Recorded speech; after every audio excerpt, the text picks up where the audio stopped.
Hi there, welcome to Wellness and Care by Laurie, and I am so thrilled today to be with Robert Althuis. And You did really do good at that. did I do good? We were just talking about how I was telling him how badly I am with last names, but he helped me out. All and House, but it's not spelled that way because you're a descendant from Holland originally. Yeah. He is an author, an entrepreneur, and intuitive. The subject of our talk is universal truth, a chapter from your brand new book, which I'm so excited to talk about. Thank you. Well, thank you for having me here. I appreciate it. Can we dive right into universal truth? Well, why don't we do this? Let's talk about a little bit of your background first, okay? So I know we talked a little bit on Zoom. Actually, I want to tell the viewers, I was traveling to DC a couple weeks ago, and there was a post on my newsfeed, and it was from my Facebook friend, Robert. And I read it, and I just said to myself, I have to have him on this channel because, and you got the call like immediately, the text or whatever. And so that's how we came here today. Okay. And you believe timing is everything and all that stuff? Everything is always in perfect order. There's no coincidences in this universe. Yes. There's no flukes, no random events. Everything is by intelligent design. Good. Always. I love that. All right, so let's start with the questions right now. You had a very interesting life, born in Holland, lived in several continents before settling in the US. Right. What motivated you to live abroad? Well, Holland was a great place, but it was very small. And it was like a little village, and I had a father that was very dominant. And I was 21 years old, and I said, screw it, I want to travel, I don't want to be in university. And so I went to the furthest place I could find on the map, which was Australia. And so I went to sell yachts and travel around. I had all kinds of odd jobs. I drove a bus, I picked tomatoes, I was a bartender, I did everything because my dad also cut me off because he said, when you leave, you're on your own, you're a big boy, go be a big boy. And so anyway, I set out, and then I flew from Sydney to LA, and I bought a motorbike, and I drove from the west to the east coast. And so I was 22 and kind of like, going all over the country. And then I just fell in love with the States, and it was just like, I don't know, there was some draw, it was, to me, it was like, the land of dreams. Was it because you were further away from your dad? Or Well, partly that maybe too, I mean, because I look at Europe, I want to go somewhere else. I know, but it's like, this country thinks big. Yeah, absolutely. And I was just, that energy just drew me in, and I was like, everything is possible in the States, and all people can come here and do their magic, and you can create dreams. And I was like just enchanted by that. I was also enchanted by the fact that driving from the west to the east coast, you see everything, every landscape, every terrain that you could possibly imagine. Where in Holland you just have like polders, right? And a few trees here and there and some beaches, but here you have mountains and canyons and deserts, and and I was so in awe of that. Yeah. I loved it. I still love going around the United States. I'm still like, this country has so much to offer. Diversity. It's just incredible. So I loved it. I'm not going to go back on my questions. I just want to ask you something, because I think when someone goes somewhere, the importance of meeting certain people that triggered something for you. Right. When you came to the US, was there anybody in particular that was there a girl, or was there, I don't know what, because you're young, what can I say? There's always been women everywhere. I know, but was there something that made you? No, there was actually my middle brother lived in Atlanta, and I had been visiting Atlanta many times since I was 15, 16 years old. One of my father's closest friends actually moved to Atlanta in 1980, and was a very successful real estate guy. He later ended up being my mentor, and he took me under his wing, and he taught me the real estate industry. So he's kind of like a second dad. He's still alive. My father is no longer alive, and he still remains to this day. Like his name is Robert too, which is kind of interesting. So I became junior in the office. Everybody thought I was his son. And so it was, you know, there was something there that really allowed me to kind of sort of land there. And then when I finally did, although that was a couple of years later, because I went to live in Australia or in Indonesia for a year when I was a tennis pro. And then I came back. Another thing that he did. I mean, this guy has a lot under his sleeve. I got a lot of lives under my belt. Uh-huh. But I was a tennis pro for about 3 years, and I spent a year in Jakarta, Indonesia, under a contract, and I played semi-professionally in Asia. And then I came back. It was right before the Olympics in Atlanta, and so I came back to Atlanta. I started in the real estate business, and then I did meet someone. Kind of looked a lot like you, actually, she was a young lawyer, and you know, we had this kind of explosion of fire, and nice. You know, before you know it, I was married, and you know, we were building. Yeah, that was. Those were the 2 children you had? No. Okay. I didn't. We didn't have children. We were together 5-6 years, and then I moved to New York to go to business school, and you know, our lives kind of diverged. So. All right. We could go on about that, Yeah, but I'm not no, going to press him too much. There's a lot of life. Oh in my goodness. Okay. I squeezed a lot of juice in my life. So. All right. So being an entrepreneur, looking back, Mm. I always say every challenge is a growth opportunity. Right. How did you evolve into the person you are today? Well, like we just said, you live a lot of life, you have a lot of experiences, you are going to have a lot of failures too, right? So it's not all beautiful. I mean, it was also struggle. It was, you know, things that didn't work out, things that I had to, you know, kind of, you know, figure out. And I think when you leave home, you become a man without an island, you know? And so there was always this, like I was a little bit the strange duck in the room because I was not from there. So I always felt like I had to kind of do everything a little better than everybody else. So I had a little bit of a chip on my shoulder. I had a chip on my shoulder anyway because I wanted to prove to my father that I could do it better or greater. And, you know, I really wanted his acknowledgement and I wanted him to be proud of me, which was the hardest thing for him to say. So, you know, there was a lot of reasons why things were, you know, pushing me forward. And I'm just an adventurous guy. I'm not very good at, you know, I like to explore. I'd like to push myself. I'd like to discover new things. So, you know, when I had a lot of success in real estate in my late 20s when I got in Atlanta, and then I was like, I went to night school to finish my university, and you know, when I graduated pretty well, you know, I was like, well, what's next? You know, well, New York and Ivy League business school is like, that's the next level. You know, I can see if I can hang with those guys and supposedly the smartest guys in the room and see if I'm really that smart. And from there, you know, I went to GE Capital and I had this corporate career because I wanted to see, well, you know, can I do that too? You know, and so there was always this impetus to strive, to and grow, to drive forward, to also compete. You know, prove myself. And going back, because I'm going to talk about this because I know within your new book about the truths and everything, but Right. going back about your father. Right. And I understand that, always wanting that approval.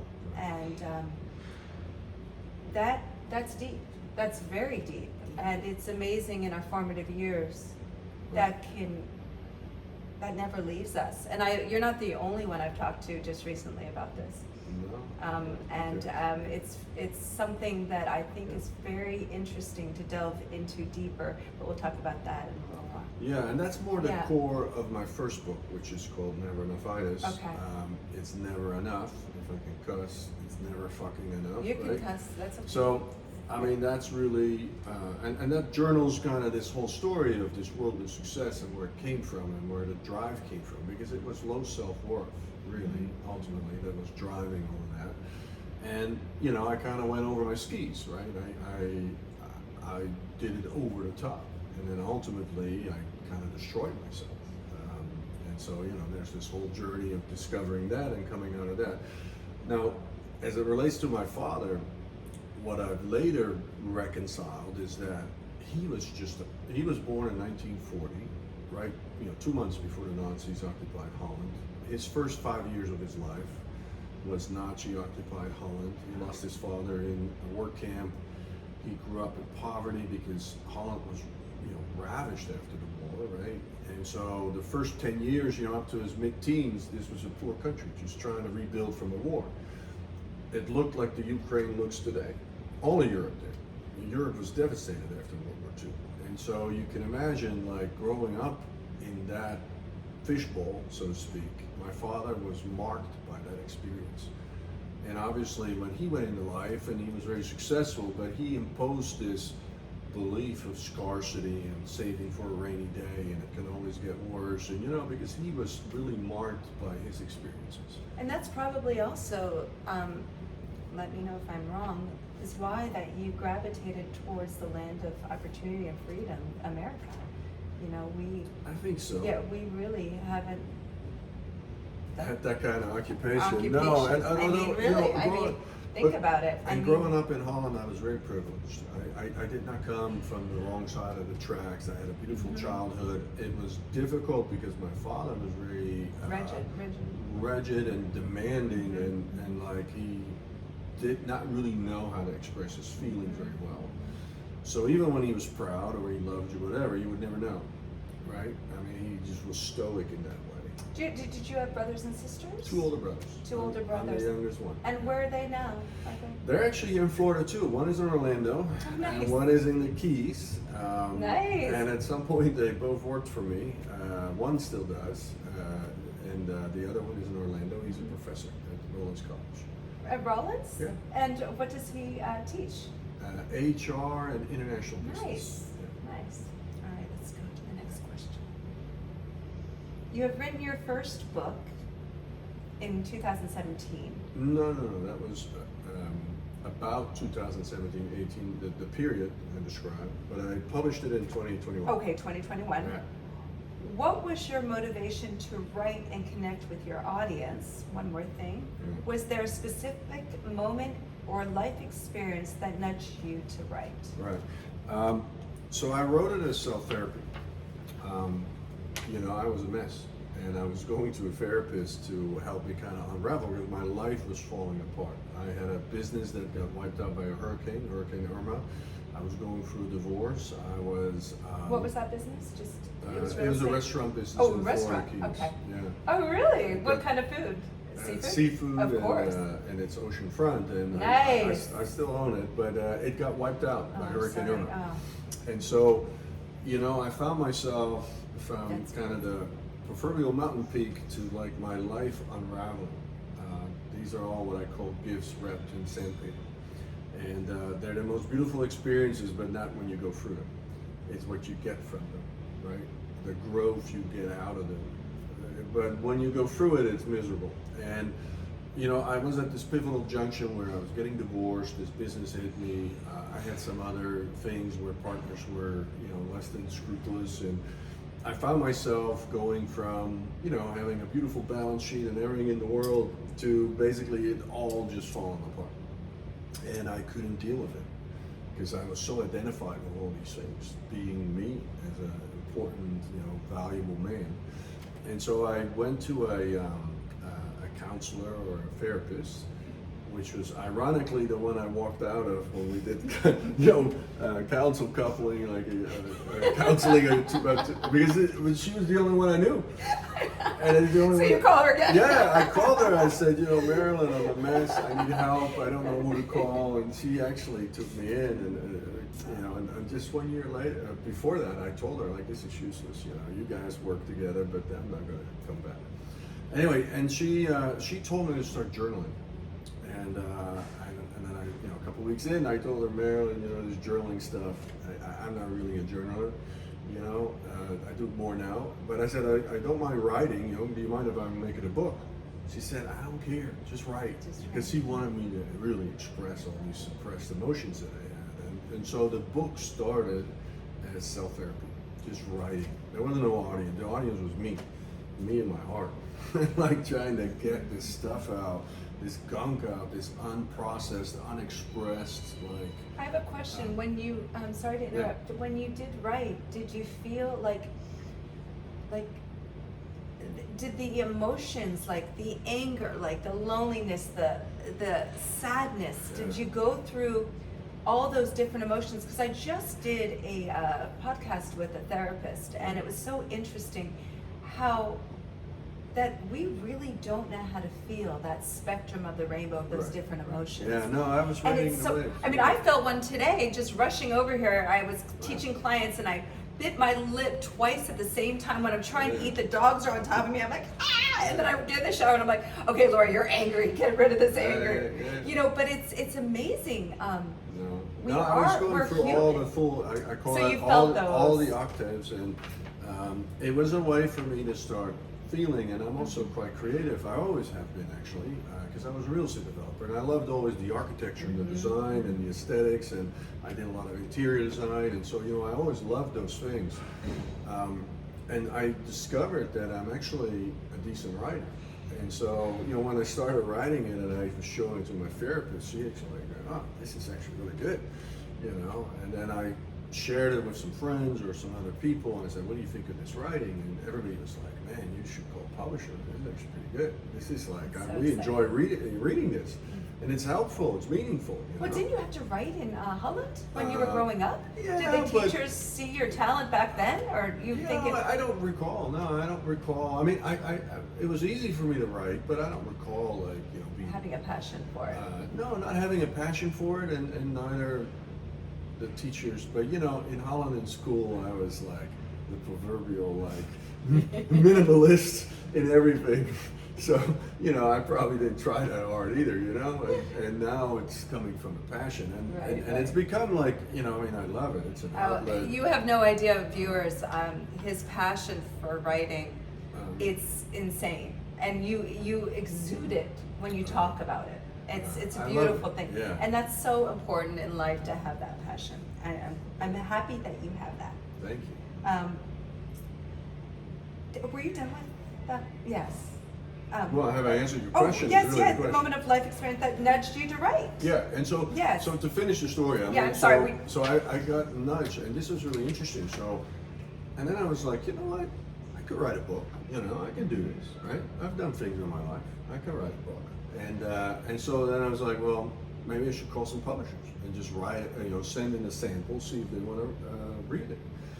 And so I did, and it was really, really interesting because, obviously this book, Never Enough Fun, the first two parts, really talks about this alpha guy really sharing his feelings, because it was therapeutic work. I was really talking about what was alive inside of me and how I felt like my marriage had kind of slipped away, and how my life had slipped away, and how I had kind of, I swam with the sharks and I had become a shark, and how I bankrupted my soul slowly but surely over this period of time. And so I was describing this vividly because that was the whole exercise, to basically get it out. But also, Robert, to be a private person, you say you're an adventurous spirit, but to all of a sudden go out there and be public, and that's another thing, that right? was a whole different threshold to cross when I, but anyway, so I sent it to a few publishers, and I got an amazing response, and I was like, oh, this is kind of interesting. And you know what the interesting part was?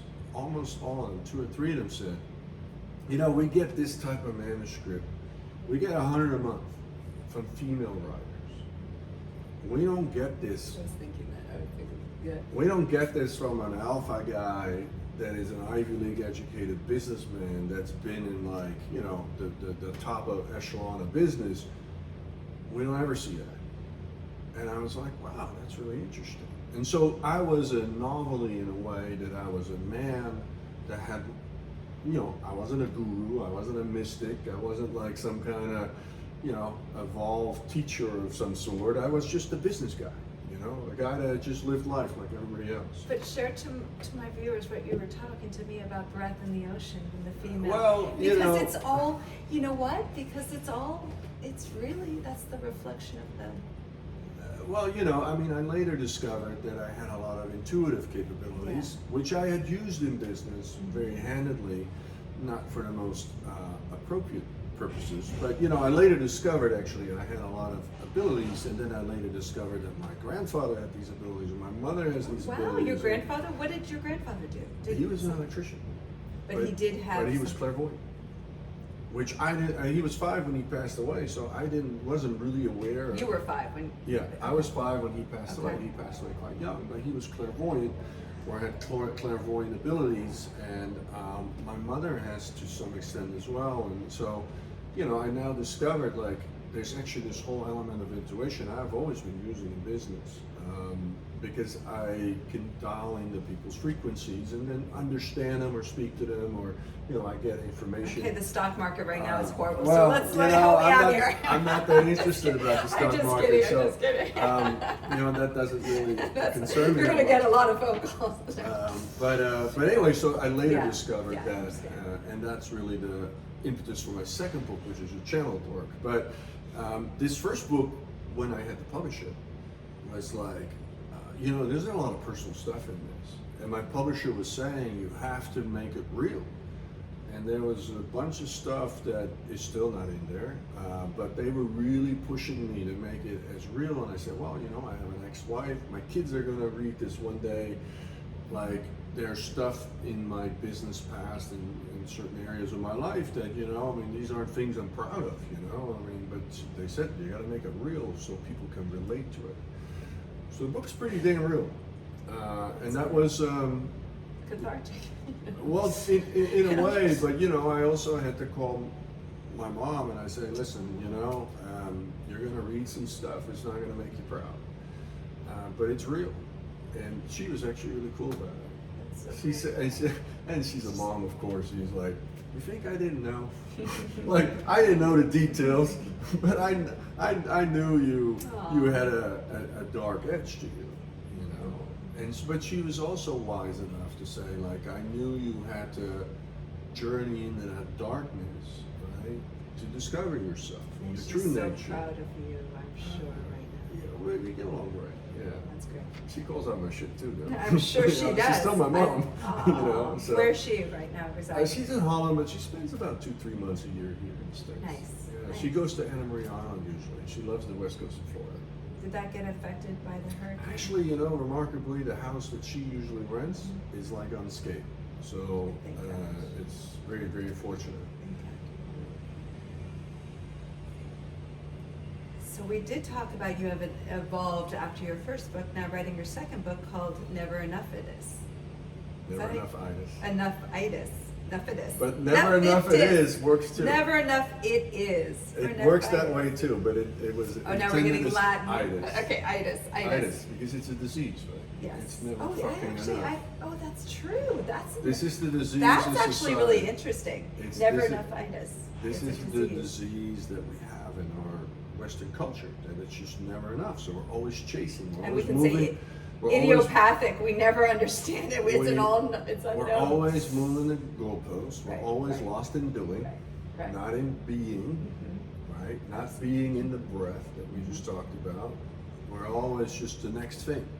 And then when we reach, whatever we want to become, this somebody we want to become, then we move the goalpost.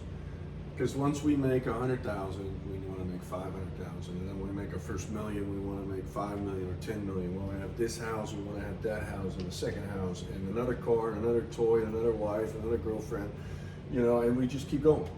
And we're always becoming somebody. So there's a distance between us and this somebody. So we're always in longing. We're never complete. really. Never complete.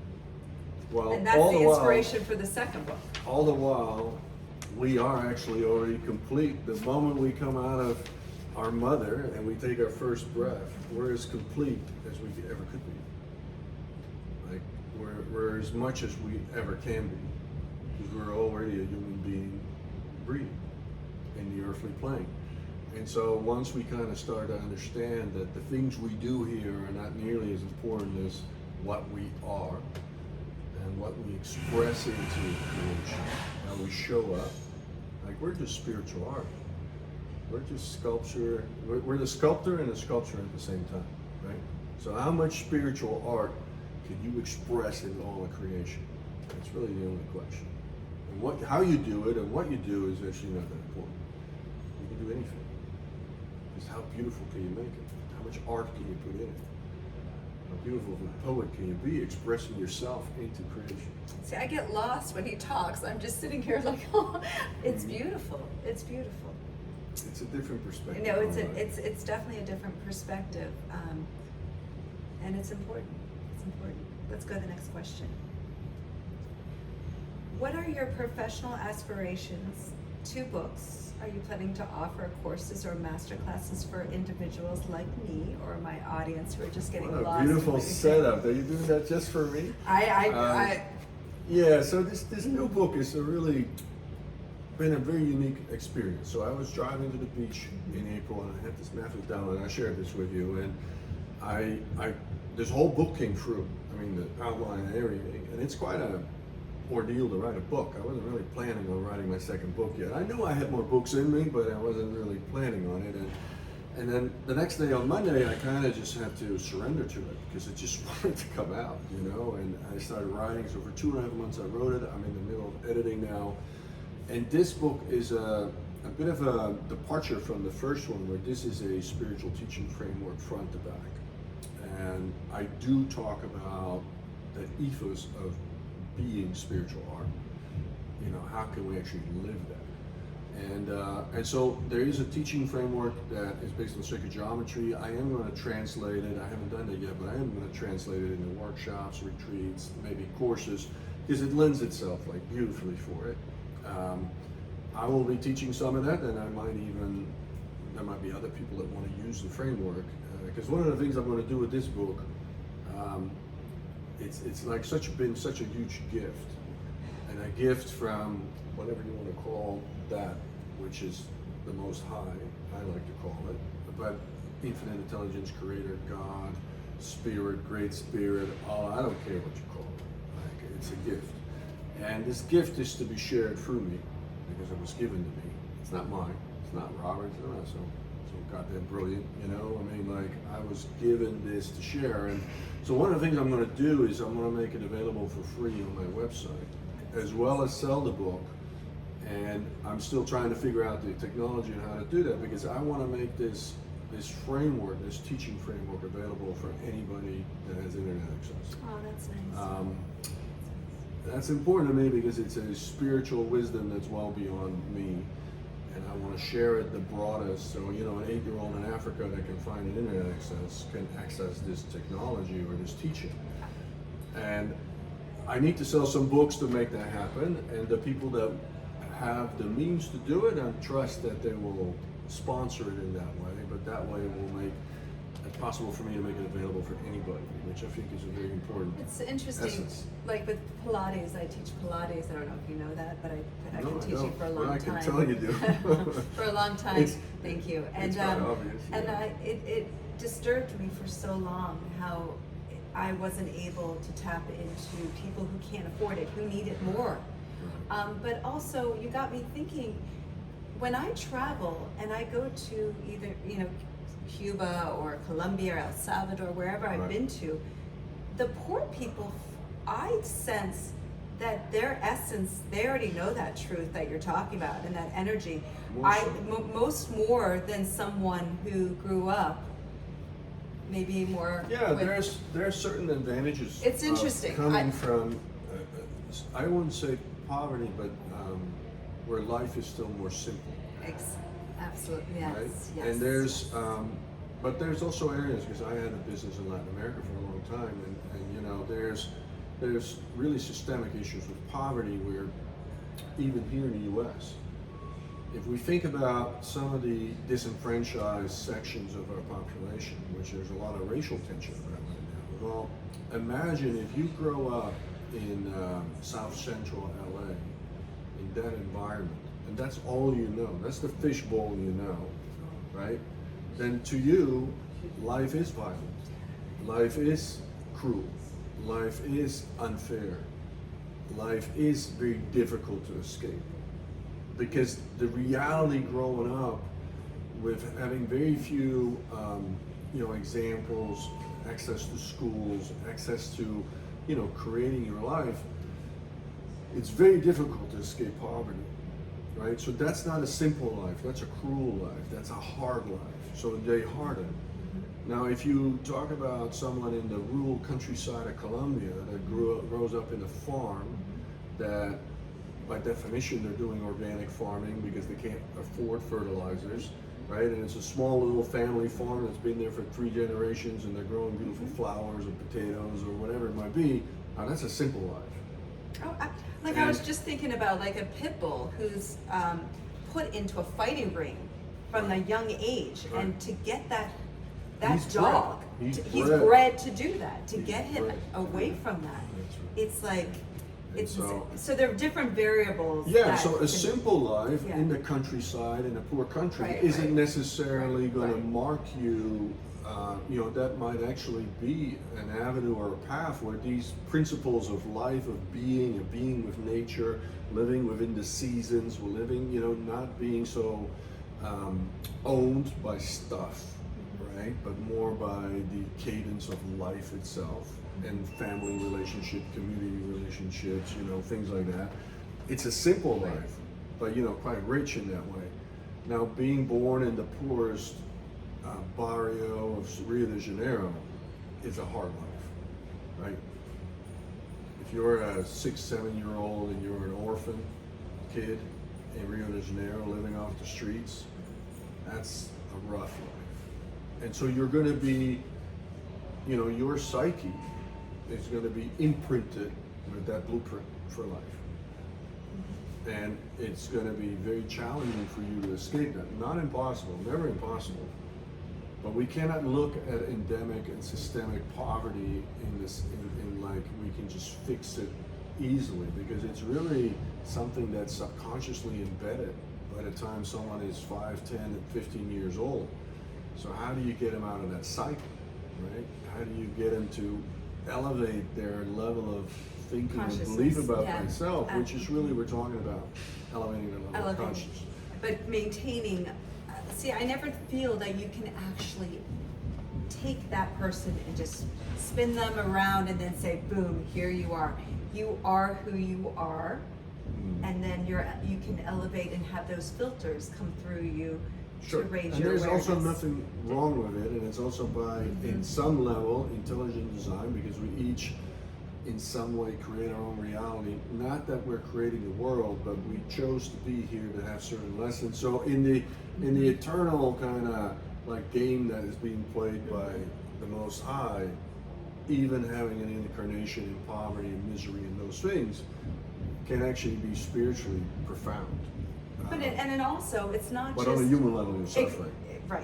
But also, I feel like people come to Pilates and they will work on their posture, but the minute they walk out that door, and I just had a podcast with Judy Weaver about what do people do with what they learn on their mat? How do they deal with the chaos, friction in the world? And to navigate, that's the hardest part. Like, to understand it, oh yes, I can be enlightened, I can feel this, I can do that. But to breathe it and to, you see your bottle of wine, and to, I know people who drink a bottle every night, and it's toxic, and it can be. You're illegal alcoholic. Yeah, I mean, like, but that's. I had this. It's interesting you mentioned this, yeah. because I live in Miami. I have 3 kids, and I was talking to. We were at a party. The kids were all there, and a couple of moms were talking, and one of them said, every day I can't wait till 5:30, because then I can have my white wine and take the edge off. Mm-hmm. And so I said the totally wrong thing. I said, have you ever wondered why you have an edge? And she looked at me like, are you looking at my life? It's like, it's crazy. I work at this, or kids, and racing around, all these activities. And I said, and who created that? Like, who created that schedule? Who does that, right? And she kind of looked at me like, well, what's wrong with a glass of wine? I said, well, you're a legal alcoholic. And I said, look up on your phone, alcohol, addiction. And so she looked it on the phone, and 7 glasses for an adult woman a week. Whoa. You're an alcoholic. Our whole world. Wow.